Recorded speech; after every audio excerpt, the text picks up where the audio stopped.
आपल्याला की तो कोण आहे, हू ही. आणि मुलं स्वतःची व्यक्तिमत्व व्यक्त करतात, मुलं स्वतःला व्यक्त करतात. आणि ज्यावेळेस मुलं स्वतःला व्यक्त करतात त्यावेळेस ते क्लच चालू पाहिजे. आम्ही म्हणतो that is the trigger point. Trigger पॉईंटचा अर्थ माहिती तुम्हाला ते शाप असतं, प्रोफेशनल शाप. ते सिनेमामध्ये जर बघितलं आपण बघतो ते माणसं जे मेंदूला लावतात गोळी करतात, तर त्यात दोन क्रॉस येतात, प्लसचं चिन्ह येतं आणि त्याचा मधला असतो तो असतो ट्रिगर पॉईंट.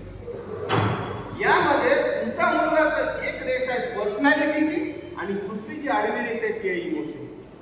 आणि व्हेरेवर पर्सनॅलिटी आणि emotion match, that is the trigger point. आणि if you give the trigger point must be one, must be one, must हा शब्द टाकतो मी की ते तिथं काम करून जातं.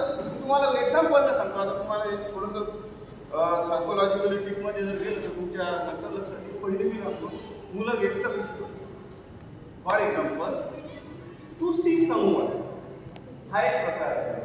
असे लाखो असंख्य प्रकार आहेत. मी 2-4 आपल्या वेळेच्या. पहिली गोष्ट असते टू सी समवन. मुलं कुणाला तरी पाहून